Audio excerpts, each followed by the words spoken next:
What is up, SMU crew? I am so excited about today because we are finally diving into systems.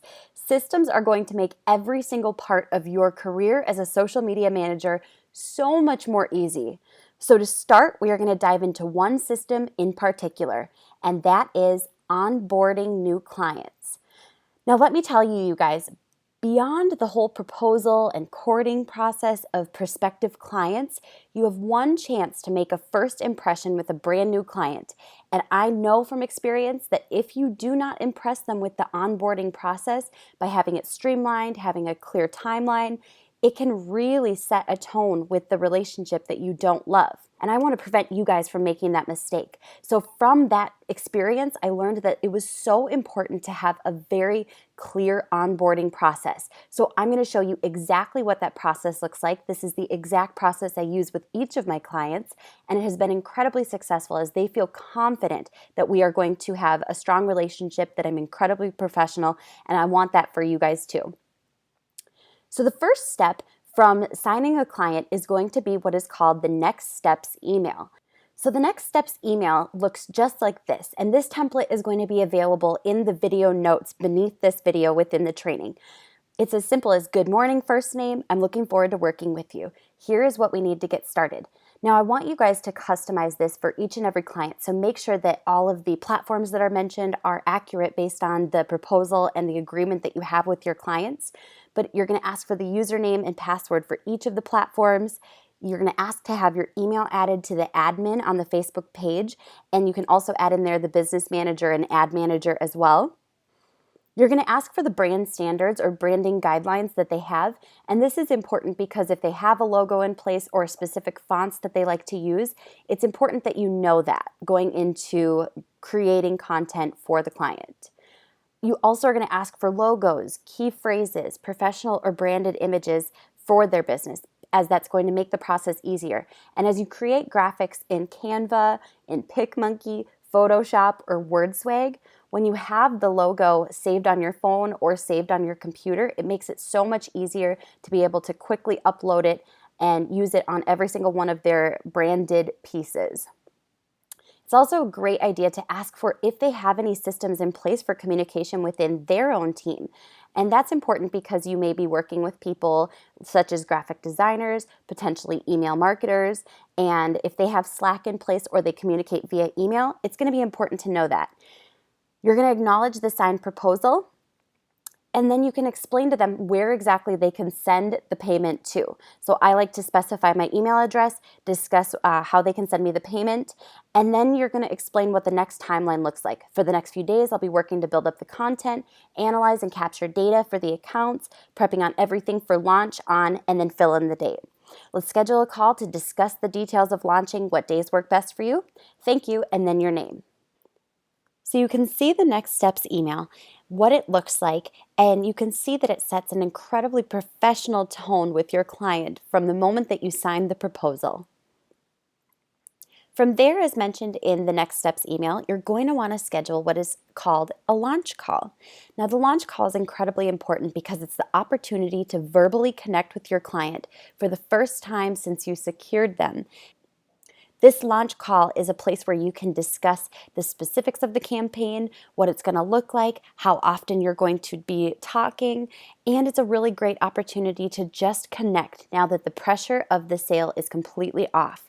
I like to go over some of the specifics that we discussed during the sales process, make sure that we're exactly on the same page, find out if they have any special events coming up over the next few months, and it's just a great time to connect and build a strong relationship with your client. From there, you're going to want to create a folder for your client. I create that folder on my desktop, and that's a place where I store all of the assets for my client, whether it's the assets that they have shared with me, whether it's the assets that I create. That is a great place for me to have my own inventory of everything that belongs to that client. It can also include the proposal, invoices, the next steps email, a copy of that, just so that you have everything in one place for that client. Now, there are a couple of other places that you're going to want to create folders for the client. I obviously mentioned the computer folder already, but there are other places including potentially Slack, if that's a place where you organize everything for your clients. You may want to create a folder on Google Drive and add all of the assets in there so that you have a great backup for the client, or possibly Dropbox. That's also a great option. And then you're going to want to store all of their emails and passwords and logins and credentials in LastPass. LastPass is a great application or toolbar that you can add to your web browser so you can safely store all of the authentications, all of the emails, all of the usernames, the passwords, so that you have all of their passwords and everything saved in one place, and it's easy to access them in case for some reason something happens to your computer folder, your email, your Slack, your Google Drive. You just want to have everything backed up. So I like to have LastPass on my computer so I know that there's one place where I can access all of the credentials at any time. Another step that's incredibly important in onboarding a new client is to take before photos of all social media. That can include their cover photo, their profile picture, as well as their current follower counts. This is incredibly important, especially since all of those can potentially morph as you take on the client. But that before picture is going to be incredibly helpful just in case down the road you want to create a case study or something that is a social proof of the work that you've done for that client. And then this is incredibly important. Take detailed notes about the initial followings and engagements on each of the platforms so that this way you're easily able to say, hey, we've grown from 2,000 followers to 3,000 over the course of the past month. You know what those initial numbers are. Now, obviously, you're going to be able to access analytics, which we'll be covering in a later module of systems, but you're going to want to have those numbers written down just so that you're able to easily reference it at any point and say, okay, we've grown by this much. And it just is really helpful in case your client ever asks, hey, do you remember what number we started out at? It's a really, really easy step that's going to save you some heartache of searching through insights and analytics down the road. And then you're going to want to add the client to the schedulers as needed or used, depending on whether you're using Buffer or Hootsuite or Grum or any of those schedulers that we discuss in a future module. You're going to want to add that client, add every single one of their platforms to the scheduler.